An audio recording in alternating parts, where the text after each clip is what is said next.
This is the Microsoft Cloud Show, episode 196. Today, CJ and I are going to share a little bit of news around Office-related technologies and recap the SharePoint Virtual Summit that was on May the 16th, 2017. This is recorded live May the 18th, 2017. While many IT teams struggle with the impact of deploying Office 365, Zscaler customers are experiencing 40% or greater network performance across file download times, as well as TCP and DNS connection times, compared to using next-gen firewalls and UTMs to route Office 365 traffic locally to the internet. While you may know Zscaler as the leader in cloud security, they also have hundreds of customers who are processing over 1.2 petabytes of Office 365 traffic monthly through the Zscaler cloud. Visit www.zscaler.com to learn more. Good morning, CJ. That's very excited. I'm trying to change my attitude and my mood right now. I just walked out of a lunchroom. One of my kids, my 7-year-old, has a birthday in June, and so it's when school is out of session, and so she's in second grade. And what generally like summer birthday parents do, we take cupcakes or cookies or donuts or something like that to the lunchroom when they're having their lunch. And I think it's crazy, but I mean, there's so many kids, you gotta schedule it somehow. Her second grade has lunch with kindergartners at 10:30 in the morning. So you wonder why. We just learned that about a couple weeks ago. So we always wondered why she came home from school hungry because she was eating lunch at 10:30. Anyway. Random. Yeah. So we took donuts there, and I walk into a room, and the lunchroom is filled with kindergartners, first graders, and second graders.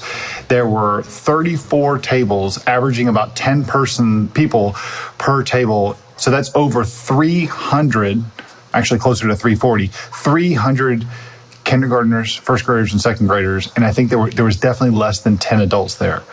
I made it 25 minutes. We left right after that so we could do the recording, and I'm curious what the over-under time is on when lunch ladies start drinking for the day. My guess is I'm going to take the under at about 11:30. Yeah, it's 5 o'clock somewhere. Anyway, so yeah, I'm trying to recalibrate my attitude right now, and yeah. But anyway, how are you? I am better than I am. Yeah, by the sounds of it, that sounds like my worst nightmare. No, I'm very good actually. I'm doing very well. Got a good release of Hyperfish out this week, so we're knuckling down for some more stuff, and we're going through a bunch of planning for, what's going to happen for the rest of the year and the run up to Ignite later this year, and what we're doing around events and speaking and product and marketing and all this sort of stuff. So yeah, it's been going really, really well, and doing a bunch more implementations with customers and things. So yeah, I can't argue. I can't say I'm having a bad time. Good. That's good to hear. Yeah, I'm getting my stuff together. I guess by the time this episode comes out, I will already be there. But I will be tomorrow. I head out to Antwerp, Belgium. First time in Belgium. First time in Antwerp. Really looking forward to it. To present a couple breakout sessions at a conference called Techorama and hold a full day Angular 2, Angular 4, whatever you want to call it, full day Angular workshop. Nothing to do with SharePoint or Office, just Angular workshop. And also putting the final touches right now on a Angular Outlook add-in that I'm doing, and finding that the Office documentation around using Angular and Office add-ins leaves some to be desired. There may be a PR being submitted fairly soon by yours truly. Hey, well, say hello to while you're there, say hello to our mutual friend, Spence Harbar, who will be, I think, also at that conference too, right? Mr. Mim, I'm calling him. Mr. Microsoft Identity Manager, and I think that's what the acronym stands for, right? I think so. Mr. User Profiles, how about that? Mr. Profile Sync. Yeah, I'm talking to, we'll see him, other like SharePointy notables are, I'm scared to do this because I might forget some off the top of my head. So Liam Cleary's going to be there. Thomas Volshin's going to be there. I'm going to mispronounce the pronunciation of these, I think. So Vincent Briebert is going to be there. Paolo Passori is going to be there. Oh, wow. Lots of Office SharePointy folks. Yeah. Kareem Bosch is going to be there. Fabian Williams, and then even like some people, the non-SharePoint kind of side, the Azure contingent will be headed up by Scott Guthrie doing the keynote. That'll be pretty cool. Wow. Big headliner. And Donovan Brown, all DevOps for Microsoft. So that's pretty cool. Very cool. That sounds like a fun show. Absolutely. Yeah, it's going to be looking forward to it. So what are we going to talk about today anyway? So today we're going to break it down to two different things, and then we have some picks at the end.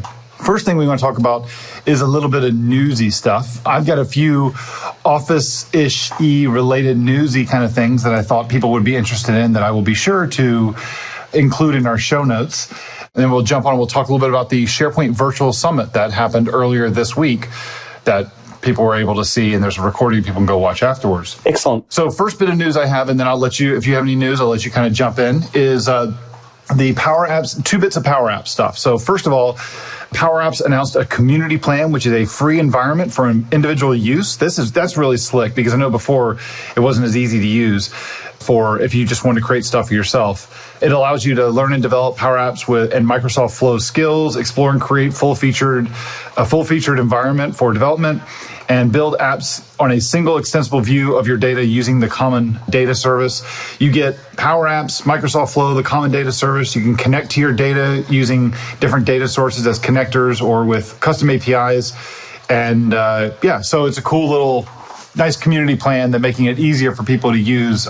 Really good site too set up for this. It's really easy to find. Just go to powerapps.microsoft.com/community plan. Excellent. Well, that sounds pretty nice set of advances. That's a very nice setup. And then another one that they announced this week, I got to think that Kathy Dew, who's now in charge of the marketing for that group now, is having something to do with this because these are brilliant ideas and she's absolutely brilliant. Great person to be running that group. They also have announced this week, or actually Wednesday, May the 17th, is that now you can use Power Apps inside of the Microsoft Teams product. So what you can do now is you can create your own Power App channel, or you can add Power App to a channel inside of your team. And then with that, you can then set up, create your own custom forms or any kind of things you want to do with Power Apps inside of the Microsoft Teams client. Gotcha. I got a bit of news. Okay. You can put yourself on mute and, blow half of Chernobyl out of your throat. Thank you. I'm just kidding. I got a piece of news here. Microsoft expands Azure global footprint with 2 new data centers planned for Africa. So if we have any listeners from the continent of Africa, let us know what you think about this. But Microsoft has announced 2 new data centers, one located in Cape Town and the other in Johannesburg. Will offer Azure and Office 365, Dynamics 365. So Microsoft are on the charge of expanding their data center footprint. This seems to be one of their strategies against Google and AWS. They've already got twice the number of data centers combined if you add up all of Google's data centers and AWS's data centers and you double that or 2x it, that's how many data. They've got more than that with Microsoft. So it seems to be one of their strategic plays is sort of beating the competition, is getting these things into different geographies and really being a good differentiator for them. So nice to see them expand into Africa as well. Yeah, not only like what you just said, I think that it's one of their competitive advantages is by having, more capacity and being available in more spaces.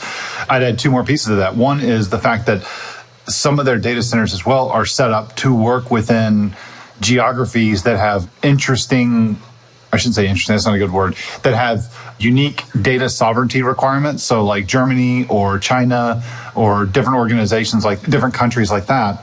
And then also their network. The second biggest network in the world is the Microsoft network right behind the internet. So those are 3 huge competitive advantages that they have on the Azure side. Yeah, absolutely. Another bit of news that I have here from the Office side, I don't know if it's kind of a bad thing. I was reading a blog post by Mikhail Svensson. I saw this news and then I saw his comment on Facebook and then he wrote a blog post of his opinion about it. But the title of the post is from dev.office.com. It's New Insights APIs and the Discontinuation of the Office Graph GQL APIs. Oh yeah, I did see this. Yeah. Effectively, before we had a thing called the Office Graph REST API that was effectively like the API that powers Delve. And you could use graph query language to be able to get data get data from that. What Microsoft has done, that's been in preview. That's never really been released, and there hasn't been any news about any improvements or updates to it in a very long time. Well, it looks like they tried to slip this one in a little bit after Build, because Build talked about a lot of the new things that they were asking that were adding to the Microsoft Graph, like a shared API, used API. So like the used API returns documents that users in your company have worked with or will most likely want to get back to in the future. The shared API lets you very easily get back to the most specific relevant documents that others have shared with you, even if shared in general or just shared specifically with you. So these are both falling under what's called the Insights API in the Microsoft Graph. They're available in the Microsoft Graph today. So I guess the good news is that we don't have a separate API to do this stuff. It is consolidating to the Microsoft Graph, which is good. I think that what the frustrating part here is that the Office Graph GQL, Graph Query Language APIs, they're being discontinued on August the 31st of this year, of 2017. If you are going to continue to use them after June 1st, you're going to have to put a query parameter called Enable Legacy SPO Graph in your queries in order for it to work after June 1, but that only buys you 2 months before they completely shut it down. Now, it has been in preview, so it's not like they had to keep it up and running for a lot longer, but because it was such an extended preview, that seems really short notice on, hey, we're sundowning this other API. Yeah, that's... And it's not feature equivalent yet. It was like a 3-year preview, right? Or something like that. I think the whole adding an additional parameter is probably so that they can tell who actually is using it for reals versus who's just kicking the tires. So, yeah, we'll see. Yeah, it's interesting. Yeah, it's like anything that's been in preview for that long, people start depending on it. It's a shame. I've got another piece of news here. Dell EMC Cloud for Microsoft Azure Stack. So Dell EMC have announced their Azure Stack offering for on-premises, which will be a combination of hardware and software from Microsoft, obviously. They've got a blog post about it. But in effect, this will let you deploy Azure Stack on-premises using Dell EMC hardware. Yeah, they've got a blog here that goes into all the nitty-gritty details of the types of servers and switches and bits and pieces that are available. But I think, if I'm not mistaken, this is the first partner who's gone into a great detail about their Azure Stack offering. I could be mistaken on that, but I haven't seen any others that have really put it out there. So, yeah, Dell EMC is stepping into that realm. Oh, very cool. Yeah. Well, that's a bit of all the Microsoft news that I had here. I did, another one, a big event did happen yesterday. It was, I guess, like back to back. We've had a bunch of events recently with Build and with the SharePoint Virtual Summit. Another event that was yesterday that we won't want to spend too much time here on. I want to focus more on the Microsoft and the Office side today.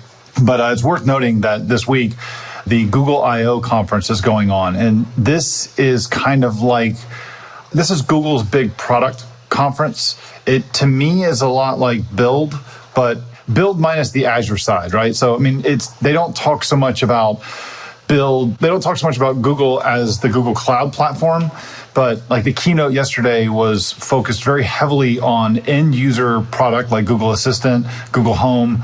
The news that I thought was fascinating that they were sharing yesterday was around their artificial intelligence offerings. I've watched most of the keynote. I haven't really caught fully up on it, but there were 2 or 3 things that I did notice that I thought they kind of jaw-dropping, like, wow.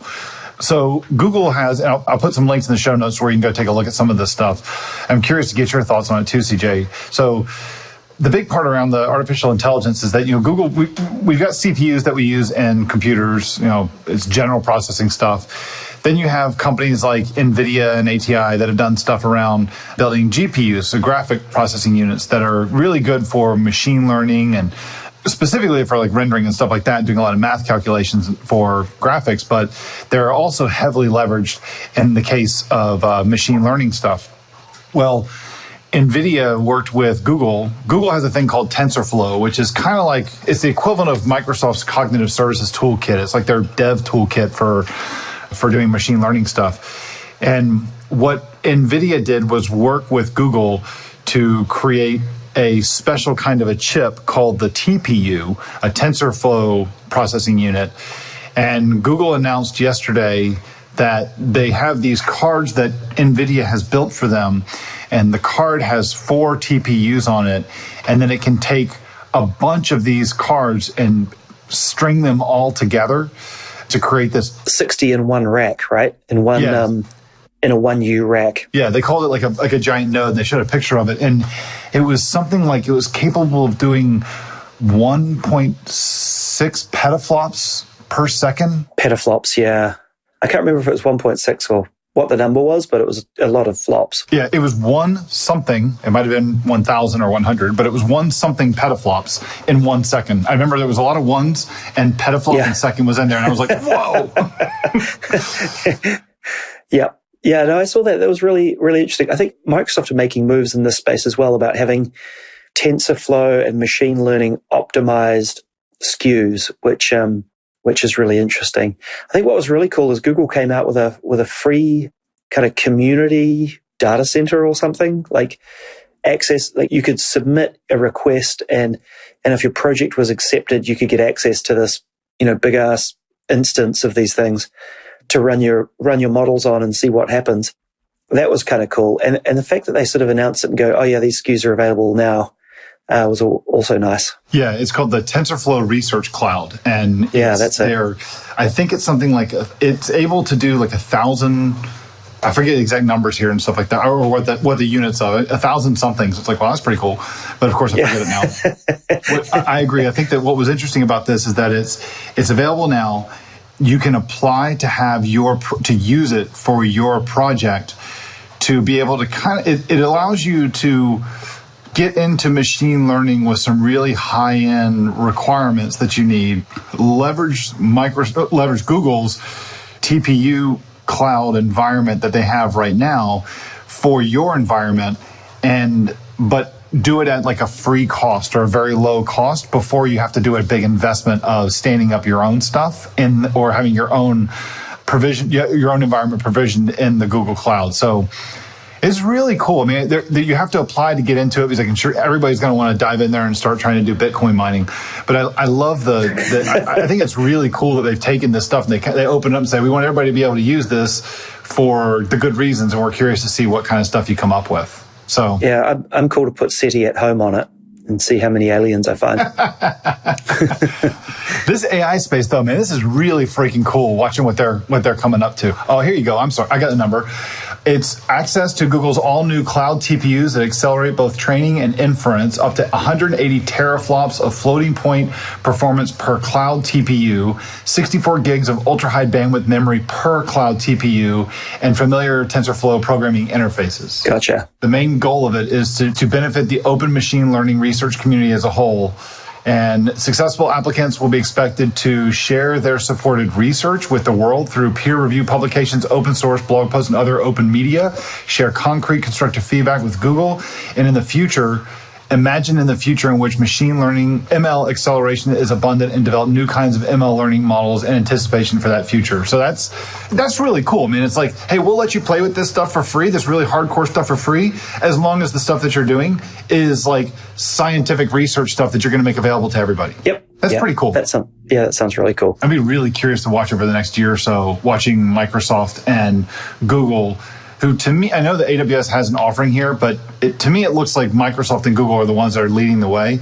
And it'll be really interesting to see how they both push each other and coming up with different ideas and different concepts and stuff. I love the fact that Microsoft's doing it, but I love the fact that Google's got a good offering as well. So I love that they're going to have to, they're going to be fighting for everybody's business, and that's just going to benefit all of us. Absolutely. Yeah. Satya is all in on this, I think. He's started switching his terminology to the intelligent cloud from cloud first, mobile first. That seems to be the old slogan, and he's talking about intelligent cloud.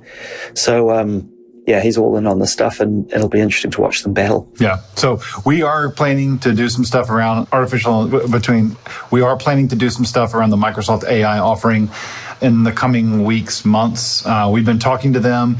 It's a big thing to bite off. And so we've got a bit of a plan that we're working with that team on making sure that we do the kind of, here's 100 level. What is this stuff? What is it to Microsoft? What is their offering? And then we'll do a couple follow-up episodes that go a little bit deeper in the couple different areas. And then our, listeners, hey, if you got something specific that you want to hear about this, let us know specific questions about it from the Microsoft perspective. Please send them in. Let us know about it. We'd love to hear. So before we dive into our SharePoint Summit stuff, let's take a quick break and hear from one of our sponsors. What if you could take any process your teams use to get work done and make it happen automatically? What if you could save countless hours and help people work better together? Nintex can make that happen. With the Nintex platform, work flows from person to person, system to system, to the cloud and back, and it flows in and out of the tools that you use every day. With Nintex, work flows so your teams can work smarter, work faster, and be more connected than ever. All right, CJ, before we dive in and start talking about the SharePoint Virtual Summit, I do think we need to call out one more time here because it's our last opportunity.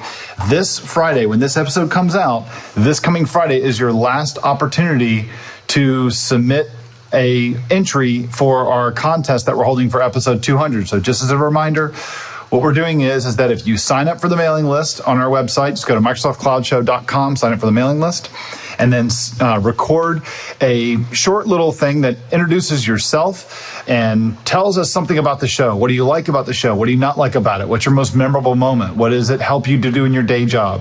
What was the funniest show? Stuff like that. Get creative, get fun. Let's have some fun with this. Record that, but put it up in a place where we can grab it. Looks like everyone's putting them in Dropbox, the ones that we're getting so far. Dropbox or OneDrive. But you can put it anywhere as long as we can get to it. And then go to our site, go to the contact form and submit a question. And there's a link where there's a text box where you can put a link to the file that we can download. Make sure it's not behind a authentication or something, and it's a public link. I've already had one or two that came back as they were private, so it's kind of hard to get it. Yeah. We will take those recordings. CJ and I will listen to them all. We will evaluate, the ones that we think are the best ones. The winner that we will pick will get a brand new shiny Surface laptop from Microsoft. I think it's going to be shiny. I'm not sure yet. I haven't seen it. And then we also have semi-shiny. And then we have 2 Xbox One S bundles that we will be giving away as well at random to the other people that we play on the show. So get in. Yep. Make sure you get in. May the 26th is the last day you can submit these. So we've gotten a handful of submissions so far. Some good ones. I think we're already making it up to have a good show 200. Excellent. Yeah, get in it. It's super easy to record and submit. Yeah. All right, Mr. Johnson, did you tune in to the SharePoint Virtual Summit this week? I did. What'd you think? Overall, not too bad. Not too bad. That's great for a Kiwi, by the way. When I say not too bad, it sounds really negative, but not too bad is like, it's that typical, I think it comes from the English, but it makes it, from an American's perspective, it sounds terrible, right? Am I right with that? Not too bad. It's not like very a backhanded compliment. Yeah, exactly. Yeah. So not too bad. Actually, pretty reasonable. Is that better? Is that even better? Yeah, okay. It was average. No. Boo, get him off here. No, I'm kidding. No. Just a second. I'm going to let you hand the shovel over when you're done. I just had a Statler and Waldorf moment from the Muppets. Yeah, I thought it was pretty good. Okay, so there were some good bits for sure, and there were some bad bits, I thought, for sure as well. So they do this once a year, usually in May, right? I think last year was May the 4th, Star Wars Day. This time was May the 16th. And it ran a similar kind of pattern from the previous year. But I felt like last year they covered a lot more aspirational stuff because it was the first time Jeff Teeper was back in the seat or close to it, not long after he started his tenure, maybe 4 or 6 months or something, back in charge of SharePoint. But it was very much, hey, we know we've been sucking, we've drawn a line in the sand, and here's what we're going to do about it. That was last year. This year felt quite different. This year was, hey, we've been making a bunch of great progress, and here's a few things that we're doing that are much more near-term as opposed to long-term vision. So there are much more product announcements about things that were coming out soon, as opposed to, by the way, it's going to take us 12 months to do this. I thought overall it was okay. There were obviously a couple of downsides that we'll get into that I thought they missed on. But from an overall event, I think it's good to keep the momentum in SharePoint. SharePoint needs to keep momentum because people are forgetting about it. And by sort of doing this cadence every May and then every Ignite later in the year, I think every 6 months is the minimum amount of cadence SharePoint needs to keep this sort of momentum going. But it was a business-focused event. And they said it was a business-focused event, but they talked a lot about features as opposed to business value. So that messaging was a little bit muddled to me.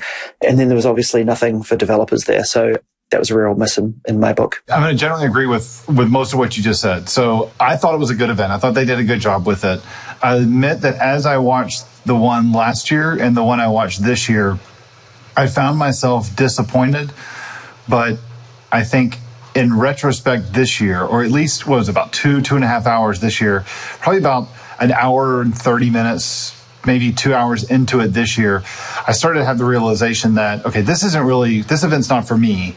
So I need to look at it not so much as that, like it being the news of Microsoft, of SharePoint. This really is this, and this is going to sound kind of stupid. Some of you are going to roll their eyes when I say this because isn't that every event? But this event was really made for customers. This was made for people who use SharePoint, who manage SharePoint sites, not so much for the developers and the IT pros. There was a little bit of stuff for the IT pros. There was even less than that for the developers. Yeah. So, I mean, seeing things, and we'll talk about some of this stuff, some of the change, and we'll have a bunch of notes, a bunch of links in the show notes. They announced a bunch of things, some Yammer integration. We thought it was dead. Somehow it's coming back, or it's just getting moved around somewhere. Some improvements around OneDrive, some improvement, adding features to things like with new features of communication sites. Yep. I'm going to struggle a little bit in explaining some of this stuff because it's not so much for me, and I don't work with people who are going to be who I would be talking about this stuff with. I'm going to venture maybe too far. I don't know. We'll see.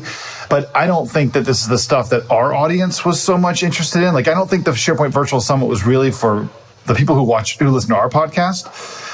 I think that we're more on the implementation side of things, both for the devs and the IT pros, less so much about the customers. At least that's what the surveys have shown us from who our listener demographic is. So gotcha. I'm curious. I hope that our listeners, please, I would love it if you would chime in and let us know what you thought of it by just leaving a comment.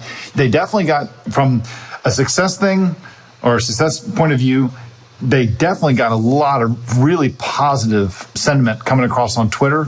I was watching the feed as fast as it was flying by with the hashtag SP Summit, and a lot of positive stuff. A lot of stuff was done ahead of time. The implementation of the event itself, I thought, was awkward. We'll get into that. But yeah, it's good stuff. I mean, I guess let me kind of pitch it back to you. Yeah, what do you think? Some of the announcements that they talked about. What kind of stuff would you highlight for our listeners that you would say? What's the big takeaway stuff for the big news of the event? Yeah, so I think probably the biggest was the improvements in OneDrive. At least from my perspective, it's one of the most critical things that they need to get right is file sync and share. And we know that the problems that Office 365 has had with OneDrive sync over the years, and they really need to get this stuff right. And so Dropbox has implemented the thing they call Smart Sync, I think they call it. Selective. Was it? No, I think it's Smart Sync in Dropbox, isn't it? I thought it was Selective Sync. Oh, you get to pick what gets synced from your Dropbox anyway. I think it used to be called Selective Sync in OneDrive many years ago before they took it away. But anyway, they've added this thing back into OneDrive, and in OneDrive for Business in particular, that lets you pick and choose what gets synced to your device, which folders get synced and so forth. So you can have a 1 terabyte OneDrive for Business, but only sync a couple of gigs if that's all you need on a particular device, which is great because they do offer a lot of space in the cloud, and it is a royal pain on a device to install OneDrive and then have 500 gigs start streaming down and have no control over it. So they've definitely got to keep pace with Dropbox if they want to be competitive in that. And so it's really nice to see. I think that was probably the most important feature announcement, at least anyway. The SharePoint announcements. So this is the thing I struggle with this event, is they call it the SharePoint Virtual Summit, but OneDrive to people is not really SharePoint in their view. Yep, right? Agreed. You buy OneDrive for OneDrive. You don't buy OneDrive for SharePoint. And it happens to be the SharePoint team that build OneDrive. But I think lumping the two together is a little disingenuous these days because you don't see much SharePoint when you use OneDrive anymore. Anywho. I totally agree. To me, OneDrive is OneDrive to customers, and we're talking about OneDrive for Business. Mm-hmm. OneDrive to customers is part of Office 365, not part of SharePoint. Yeah, from a customer's perspective, absolutely. From an engineering perspective, it's absolutely built on SharePoint, right? There's all the underpinnings and all that. So I can see why it's important to Jeff Teeper, right? It's his group. But I think sticking them together in a customer event like that is a little disingenuous anyway. But anyway, I thought the OneDrive improvements were probably the most important to me from a customer's perspective.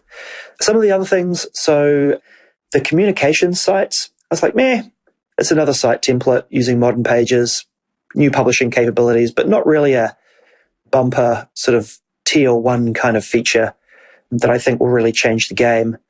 I think, they came out with some new administrative controls as well, some new announcements around team sites, and then obviously the Power Apps and Flow integration was probably my number 2, I would say. In terms of usefulness to SharePoint from a customer value point of view, I think what they're doing with integration with Power Apps specifically around forms capabilities inside SharePoint and lists is pretty interesting from a business value point of view. It's obviously something that's been a real sore spot for many years that I had to deal with when I worked at Microsoft with InfoPath deprecation and lack of investment there and all that sort of stuff. And it's really painful for customers. And it's not really a dev topic. It's more of like a citizen developer topic kind of thing, but really important to people. The other reason I think it's a really important announcement is they're basically shafting their number 1 and number 2 partners in the ecosystem in the process slowly. And those partners, those ISV solutions, do a whole lot more. But what this does is signal to the Microsoft field and all of the sellers out there talking to customers about SharePoint in the cloud that the forms and workflow solution are InfoPath, wash my mouth out, are Power Apps and Flow. And that makes it really difficult for those partners. And on the one hand, you could say, hey, so what? Competition's competition, be better at it, which is absolutely valid. And I have no problem with that whatsoever. What I do think they're underestimating is the impact that it will have on the ecosystem when Microsoft is aggressive in spaces where partners play. So by Microsoft doing this, other partners will look at it and go, ooh, they don't mind eating their own children. That's interesting. And they'll be a little bit more cautious about that. And the reason why I think this is so important and why I'm so passionate about it is because SharePoint didn't get to the place it got to and the dominance it got to out of the box. SharePoint was a poor product out of the box, and it got to where it got to because of an amazing ecosystem around it of ISV solutions, of system integrators, and community people around it, right? And without fostering that healthy ecosystem, they're absolutely hosed. And I just worry that they're stepping a little bit too far in messing around with their top tier partners to signal a good, healthy ecosystem there. Now, I have to admit, I'm in business with the co-founder of Nintex. So I am a little biased on this, right? I have no horse in the game. I'm a little bit closer to it than I think most people are. And so it obviously is a little bit competitive against partners like Nintex and K2 and some of those kinds of partners. They do a whole lot more, obviously, and it's not really a replacement for those products at all, but it sort of nibbles at the edges, right? Which definitely signals some competition. I agree with everything what you just said. Rant over. It's a big soapbox. Yeah, sorry. Room there. I feel so much better. It was valid stuff. I like kind of respond or at least add on to some of the stuff that you said. I agree with your point about the partners, and it's not so much. To me, it's not so much that, should look at it from a customer's point of view and are they going to say, God, it's going to be nice that I can buy SharePoint and I don't have to go buy Nintex and spend that extra money to do these different things. And yeah, I get that. But again, like you said, they need to remember where they came from. And I get the business is different. I get it's a different size and I get they're trying to achieve different things.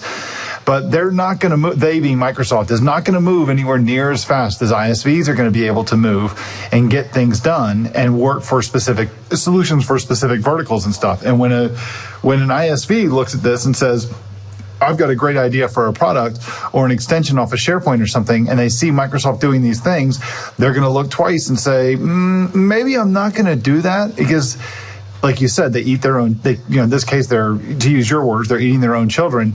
And so it's going to give ISVs a second, give them pause and make them think about something twice before they do it. And that is going to hurt the overall ecosystem because Microsoft is not going to be able to build a solution that is one size fits all. Absolutely not. For everyone. It's going to be one size fits 80% or 70%. And then the rest of it, you got to figure out yourself. The thing that is a little concerning to me about, the Power Apps thing is a big announcement for letting people replace the default forms we have in SharePoint with Power Apps, the same way we used to do it with InfoPath. The thing that I don't like about it, or that raised eyebrows for me specifically for partners, is they're doing it, but they're not doing it in a first-party, third-party way. Like, Nintex can't come in and swap out the form the same way that you're going to be able to do with Power Apps, when Nintex may have a better and a more customizable and configurable solution for forms than what Power Apps is going to offer.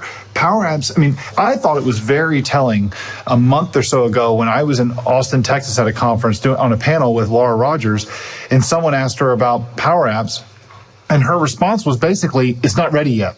It's not a production level or production quality thing to replace InfoPath. If Laura Rogers is telling people that Power Apps is not at that level yet, and then we're supposed to be using it as our form solution inside of SharePoint, that's going to I haven't spent hardly any time with Power Apps, but I took a step back and I was like, whoa, I thought it was almost feature equivalent now. And because I haven't spent time with it, so I didn't know. And so that to me is what kind of gives me a little bit of a concern, is that, we're on the SharePoint framework side, we're going off in this direction of, hey, look, SharePoint framework, first party, third party, everything that you can do with SharePoint framework from a Microsoft perspective, you can do as a developer. It's all great. We're using this to build our own stuff. Yeah. Love the model. But then, hey, over here, we're doing something different. Over here, we're doing something that's first party, third party can't do it, and they can't snap their own stuff in. That's a little concerning. Yeah, you're right. The other stuff, and you talked about some of the other announcements there, with OneDrive, they have a better way to see the synchronization and the sharing and stuff, both from the Windows File Explorer and from on Mac OS using Finder. Those are some nice improvements that they've added to it, to OneDrive.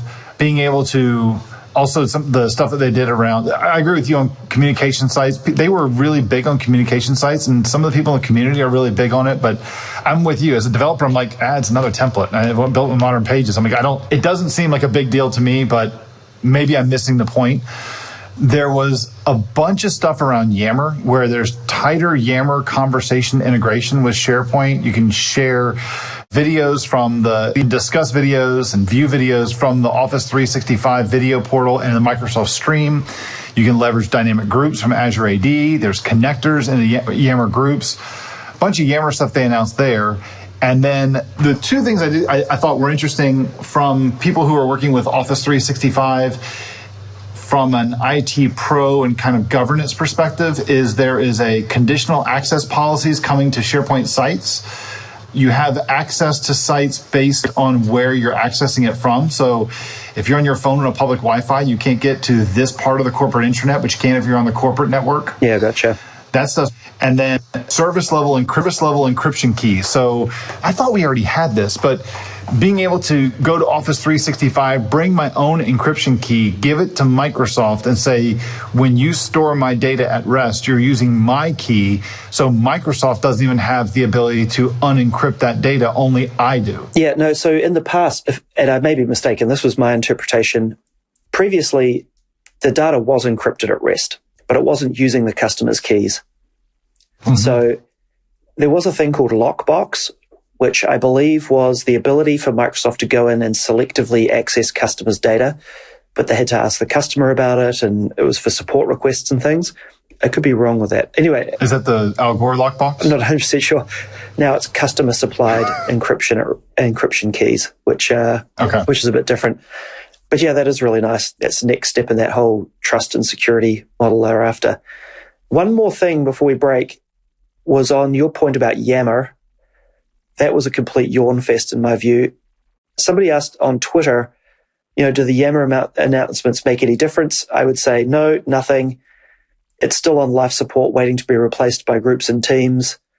The only thing that seems to be missing at the moment for me is an all company feed in teams or groups, or if they make teams open for anybody to join and have an all company one, then Yammer's day is done in my view. Yeah, I'm not going to say anything else on Yammer. Yeah, fair enough. I kind of gave my thoughts. Cool. There's a little bit of other stuff I know we want to talk about with the SharePoint Virtual Summit before we dive into picks. So before we do that, let's first break for another word from one of our sponsors. Give CodeShip Pro a try. More teams than ever are using Docker and Linux for their .NET applications. CodeShip Pro is a fully customizable, continuous integration and delivery service in the cloud with the best support for any team that is using .NET and Docker together and can run builds on Linux environments. CodeShip Pro comes with ready-to-use integrations for Azure, including Azure Container Service and more. It also offers a free, convenient local CLI tool that allows you to run your builds locally and is the only hosted CI/CD tool that lets you build your own environment, giving you the most control and flexibility no matter what tool or stack you're trying to use. Check out CodeShip Pro's free plan that grants 100 builds per month, unlimited projects, and unlimited users. Open source projects are always free on CodeShip. Visit codeship.com today or check out codeship.com/features/pro to learn more. Okay, CJ, I want to kind of pivot to, I want to give more opinion now about the SharePoint Virtual Summit. I get your take on this too, and I want to do it. I want to talk about two different topics here.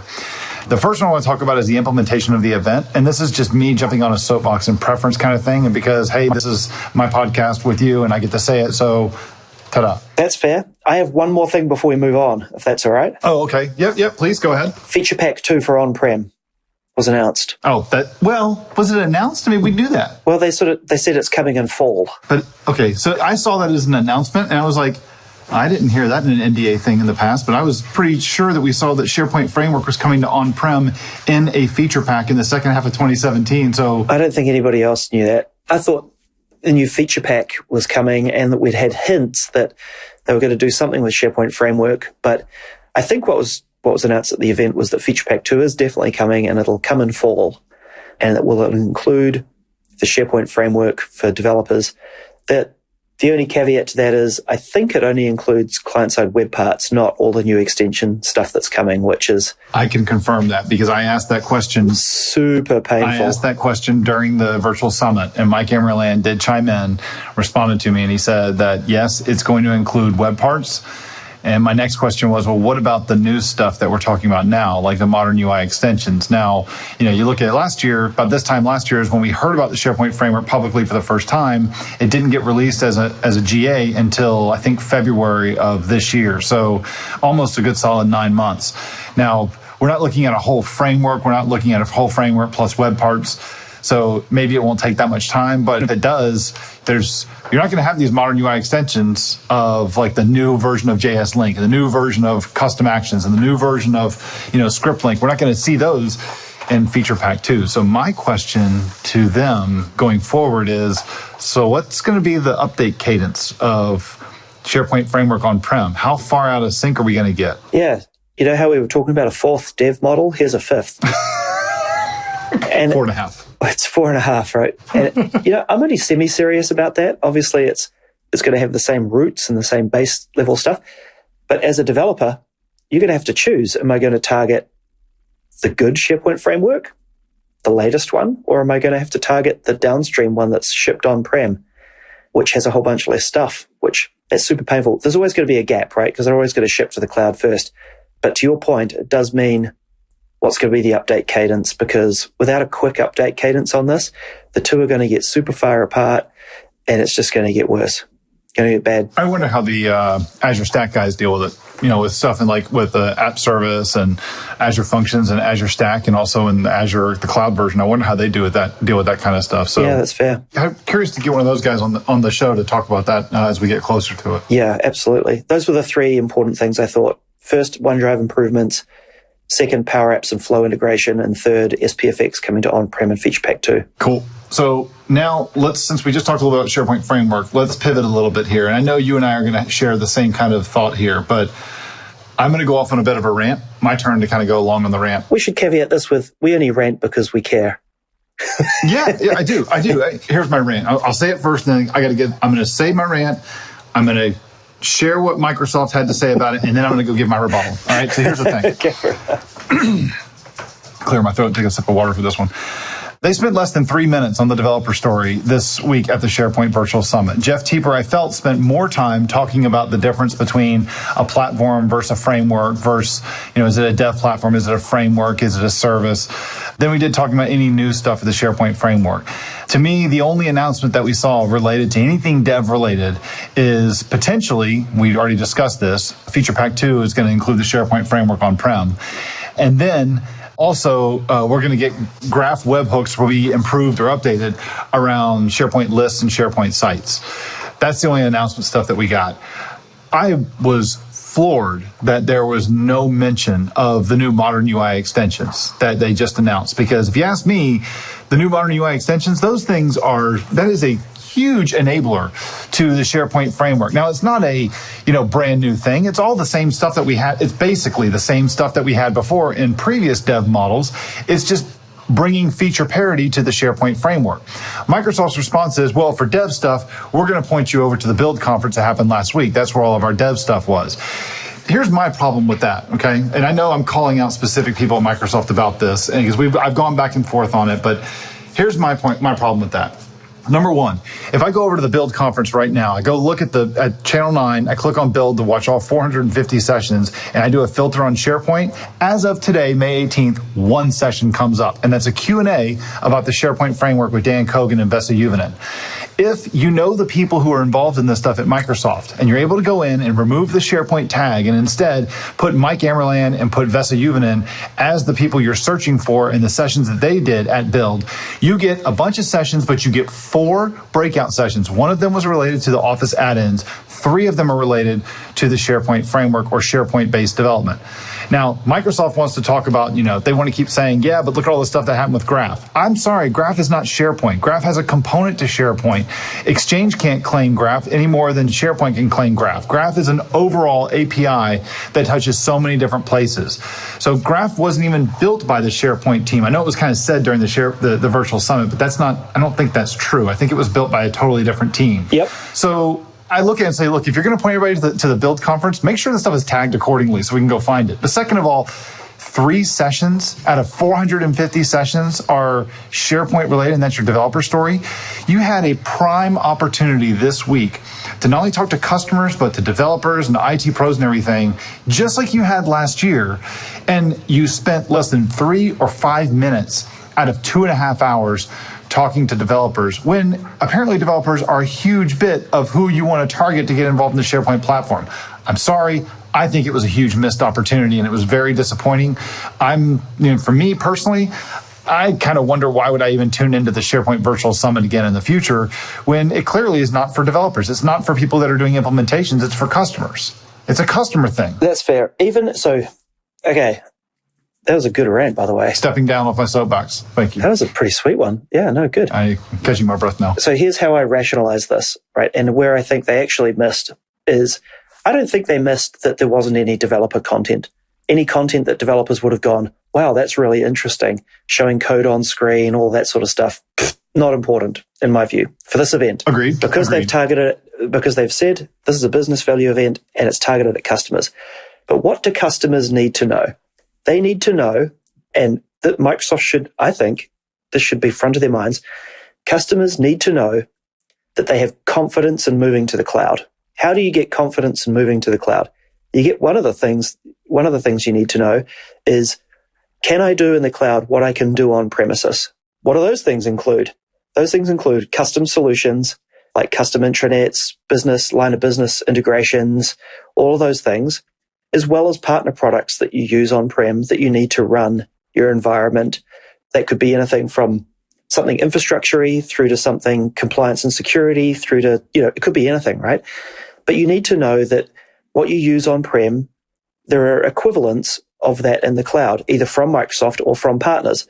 So what absolutely gobsmacked me was that they didn't spend 10 minutes saying, all it had to be was a single slide that said, here's a bunch of work we're doing for developers and ISVs in Office 365 and with Feature Pack 2 with the new SharePoint framework, new APIs, new connectivity experiences to allow them to build what you guys have on-prem. By the way, most of their customers are still on-prem, right? Even the 60% number that's a licensing number, not a usage number in terms of seats, right? The vast majority of SharePoint seats are still on-prem being used. To get them to the cloud, they've got to be able to customize and build solutions on SharePoint and buy products that ISVs make that work against the cloud. The only way to do that is with APIs and developer experiences. So they should have had a slide that said, hey, here's all the work we've been doing to make this stuff possible, and then anchored it in concrete examples of, here's a couple of customers who've built custom intranets on SharePoint, or who've built custom line of business solutions on SharePoint, or ones that have moved their custom solutions to SharePoint Online. And then a couple of ISV showcases of like, hey, here's an ISV that's been building on-prem for years. You've probably heard of them. By the way, this stuff's available for Office 365 now.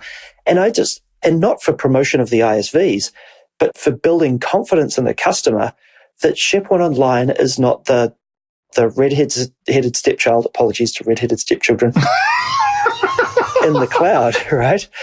And it just sort of gobsmacked me that it just seemed like that was a real missed opportunity to really anchor customers' confidence in what they're doing on the dev side. Even though it's not really a dev-specific audience topic, it is a dev topic because it's about APIs and data and all that stuff. You bring up a really good point, aside from totally alienating our redheaded stepchild contingent of our audience. But I think that you bring up really good points, and I agree. I totally agree with what you said there. I mean, I'm not asking for a ton of dev content here. There really wasn't, aside from the 3 breakouts that were at the Build conference, there's really nowhere else to go and find out, what's going on, what's new, where are your investments going. This was an opportunity to have Vesa Juvonen stand up there for 4 or 5 minutes and talk about P&P and the work that they do and the special interest groups and everything, and to show that, hey, P&P is there for ABC. Here's why we're doing it. And here's how long it's been going. And here are the numbers that we have and people are using it. Yeah, talk about... That was a big missed opportunity. That was giving me confidence that I know that, the dev story, it is one that you're really standing behind. I'm close to it. I know that they're standing behind it. I know that they're big on it. But I get why certain customers would want to question it and say, is this the direction I'm going? Should I be doing this? Should I not be doing this? And I thought it was a missed opportunity. And looking at some of the things they talked about, I thought that some of the time could have been better used to focus to those people. I think the same thing, though, for IT pros. Yeah, that's fair. I just think it was so much of a customer kind of a thing. I thought that there was, if you're going to be 2.5 hours long, you can carve out 30 minutes for Q&A, for devs, and for IT pros specifically, if you really want to talk to your audience. If they're worried about customers moving to the cloud, which I happen to know that they are, and they really want to build confidence in them, then these are the things that are stopping customers from moving. There's certainly parts of it, right? Not the whole thing, but these are certainly really critical components to them being able to move, and it just seems like a real miss that they didn't tackle them. Even if, like you say, don't need to see code on screen, point to the build recordings if developers want to learn more, right? Sure, but at least address it in the event. Yeah, it wasn't. One slide in 3 minutes doesn't cut it for me, but that was a disappointment. Yeah, P&P, you bring up a really good point. It is the single most important project to customers moving to the cloud. And it's not talked about in an event like that. Blows my mind. Something like 1 billion downloads or 1 billion pulls that they've had on that GitHub repo. I mean, there's 1 billion requests from it. It's happened with the PMP core or something like that. Oh, it's API requests from code written with PMP. Yeah. Yeah. I mean, that's a huge number. You got to tout that. And this is the audience that you want to tout it to. The last rant that I'll do here, and I know we're running a little bit long here, so I'm going to keep this one kind of short. This is so much of a personal preference kind of a thing here. And this is so much of you people maybe rolling your eyes at me when listening to this. And I got people, there's a little MVP community that I'm in that this came up a few times. And there was 1 or 2 people that agreed with me, and I kind of got slapped by a bunch of others. But this is my stage, and I get to talk about it. So here we go. I know that they didn't build this as a live event. Right? They built it as a virtual summit, but it felt really awkward. It felt like it was supposed to be live. It felt like everything, in reality, what they do, they brought some people in an audience room, they went through, they recorded a bunch of content, there were some edits and stuff that were made, I know there was some re-records that were done. This happened about 2-ish weeks ago or something like that, before Build. And then the very end, when Aaron Rimmer got up there, and the guy from Windows and the guy from, and Jeff Teeper, and I forget who the third guy was, that was up there, and they were talking about, they were doing the live Q&A. James Phillips from Power Apps and Flow. That's right, yeah, James Phillips. And then they had the live Q&A going right there. And the last part was live. But even during the pre-recorded stuff, they were making reference. I mean, I'm doing Q&A with Dan Holm, and Dan's on stage presenting while I'm doing Q&A with him. Like, this is incredible. Dan's multitasking like crazy. No, and so they weren't trying to hide it so much, but when you watch the recordings, even Jeff Teeper made a comment, something along the lines of, yeah, in the build event just a few days ago. I'm like, well, you recorded that before build. It's like, it felt really awkward. It's like, I felt that was really weird, and that was very transparent to me. I don't have a problem with them recording it and obviously making it available, but it was strange that it was recorded, but it was broadcast at a particular time. Why not just like flick the site on and let people watch it whenever they want? YouTube. Yeah, exactly.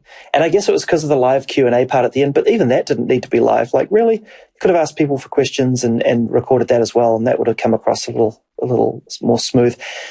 You know, from what I hear, the recording was there was a bunch of editing required to get everything pulled together. And I know how these events happen, right? Demos don't always work, all that sort of stuff. So I don't blame them for wanting to record it. But like you say, it felt a little awkward. Was it live? Was it virtual? Was it recorded? Was it blah, blah, blah? Anyway. Well, and the site that was used too, I mean, I've used this company in the past, and I'm not going to really go there, but man, it was for live Q&A during the event, though, that we were having talks with people at Microsoft, and they had a war room. It was like this tiny little box on a page that you could barely even see what was going on. And yeah, it's a poor platform. I posted multiple questions. I had 2 responses, and people had to call out my responses on Twitter, and I had to go back and start scrolling back and see where did they respond to me. There was no notification or anything. I thought that was really crappy. But yeah. Anyway, I thought the event, the way it was conducted, was very awkward. Generally, though, it was a good event. I know it sounds like you and I are slamming it and saying a bunch of negative stuff about it. Overall, I do think it was a good event. Overall, they did do a good job with it. A lot of good announcements. I know that I'm not the target audience for it. I don't think our audience, the Microsoft Cloud Show audience, we really were the target audience for it. I thought it was mostly for customers. And that's fine. That's perfectly fine. It would be absolutely awesome to get a bunch of comments from everyone, to submit them, and we can, play some of them on the air in an episode coming up, because I'd love to be told I'm wrong, but I'm just curious to hear what they think. I mean, you and I kind of speak a little bit in a vacuum because we've been doing this a while, and so, who knows? Yeah. I'm going to sound like an old codger here for a second. That's okay. That's been me the last 20 minutes, I think. SPC keynotes were awesome for this, right? Because they had business sections, dev sections, and IT pro sections, and they were long. They were 2.5 hours, but they covered everybody, because there was everybody in the room. And so, I think it was a bit of everything for everybody. Okay, so I know you and I have a few picks here that we want to share. Before we do that, though, let me have a break let us play one of our sponsors, and these are the people that make our show possible, so let them have a moment to talk to you. The Microsoft Cloud Show is sponsored by Valid.nl. Valid's motto is stay ahead. Its mission is to enable its customers to excel in their business through the innovative use of IT. Valid is always on the lookout for new colleagues. Are you interested in all things happening in Azure, whether in infrastructure, SQL Server, Office 365, BI, SharePoint, or .NET? Look them up on valid.nl. All right, Mr. Johnson, do you have picks? And first of all, how many do you have, if you have any? I have 2, but they're real quick. I won't go into great detail about them. We'll just mention them and then drop a link in the show notes. The first one is from Andreessen Horowitz, who are a big VC. It's called the AI Playbook. So it's basically a big online notebook about artificial intelligence, and builds on their first installment, which was called the Primer on Artificial Intelligence. So if you want to know about AI, some of the concepts, what all the words mean, a glossary for all these different terms and terminology that gets used, go take a look at the AI Playbook from Andreessen Horowitz. Very cool. What's your other one? Yeah. The second one is actually a tweet from a person called the Malware Unicorn. M-A-L, malware? Trust me, it's good. Okay. Malware, yeah. And she has posted a great diagram of how the WannaCry or WannaCrypt or WCry ransomware technical analysis breakdown works. So how the thing works, basically. And it's kind of a step-by-step insight into how the malware was constructed and what it does and how it works. So it's pretty interesting. It makes it understandable. You have to be reasonably technical. You've got to understand things like threading and mutexes and AES keys and stuff like that. But it gets in it's high level enough that I could understand it. Let's put it that way. Oh, very cool. Must be very easy to read. Definitely. So I have 3 picks. One of them, again, is just very quick. I thought it was a funny title. You know that movie, Pirates of the Caribbean? Has that got Jack Sparrow in it? Yeah. Yeah, it's a Jack Sparrow movie. Got it. It's by Disney, and there's a title of an article on The Verge. It says, Pirates the Caribbean 5 and demand ransom from Disney. Oh, whoops. I thought it was funny. Anyway, I guess... Pirates got pirated. Yeah, Pirates of the Caribbean got pirated by pirates. And now the pirates are holding the pirates for ransom? Yeah. Wow, bummer. Exactly. That's unfortunate. Yeah, and it kind of... Yeah, and then, hey... I'm a bitch. So the next two that I have are space related. Oh, shocker. The first one is by a site called Now Science, and it is a little more information is coming out about the study between the two Kelly brothers. One stayed on Earth, the other one went to ISS for a year. They talked about how there was anticipation or expectation that Scott Kelly had that the ends of there's a certain kind of condition that talks about the end of your chromosomes like degrade a bit from microgravity. And what they found that was really interesting about it is that the exact opposite happened. It's, I think, an aging thing. So it's almost like he anti-aged by being in space for a year. They think that it may be again, some of this research is still early. They're still trying to figure some of this stuff out. They think that it's because when he was in ISS to keep from the muscle atrophy and to battle that and everything, he had a much more controlled diet and much more controlled exercise regimen that the Kelly brother on Earth did. Yeah, that's interesting. Maybe we'll find a new face cream that comes out called Space, and it'll just be an empty jar. Except when you open it, it's in a vacuum. So yeah, fair. You'll never run out of it, though. The other one, got another link here by thesciencealert.com. This is badass. Title of the article, a teenager just built the world's lightest satellite and NASA is going to launch it. So what they're going to do is this kid built a satellite. He printed the frame of the satellite using a 3D printer, and they're going to launch it around the Earth. And they're going to see how it stands up to be able to, so instead of using all of the really high-end, very expensive materials, basically this kid built something with a 3D printer and they're going to see how well it stands up and they're going to go ahead and launch it. He won a competition to do it. It's pretty freaking cool. That's really cool. So suborbital. Yeah, so they're going to shoot it up and it's going to go into space for a while and then it's going to come back. Yeah. It's going to go past what's it called, the meridian line, where you define Earth and space, kind of where that delineation is. It's going to go up into space for a certain amount of time and then come back down. But it's got a little, the thing, you could fit the thing in your fist. It's a little cube. It kind of looks like the Webpack logo, but it's pretty cool. So I'll put those links in the show notes. Yeah, that sounds really cool. Interesting to follow along. Cool. Well, that's about it for us today. That was a long episode that we had today, but hey, next week, you're going to man the show on your own. You're going to have an interview with a cloud analyst, as I will be gallivanting through Belgium at a conference, and then we'll be back together in the beginning of June, I guess. Yeah, quick sneak peek so we don't bore everybody. But Ben Keeps is the analyst. He blogs and writes a lot on the internet, and I talked to him about how the cloud wars are going between Google, Amazon, and Microsoft, and who some of the other players are that we may not be familiar with, and what his take on the industry currently is. So it's not super techy, but I found it really interesting talking to him, and I hope everybody else does too. Awesome. Hey, CJ, good talking to you again this week. Likewise, my friend. Thanks again. Apologies for the soapbox and ranting, but I hope somebody got a bit of a laugh out of it from time to time. Either laugh at us or laugh with us. Either one I'll take. Exactly. So, I'm having lunch with Jeff Teeper next week. So by the time this comes out, he may have cancelled our appointment if he doesn't agree with our opinions. Yeah, exactly. Is your lunch on Tuesday? No, it's later in the week. Oh, yeah, you're screwed. All right. Jeff, I'm really sorry. I love you. Awesome. Love everything you're doing. Don't forget about those episode 200 submissions, everybody. Yeah. Cheers. Cheers. Did you like this episode? Please tweet about it and drop a 5-star review in iTunes.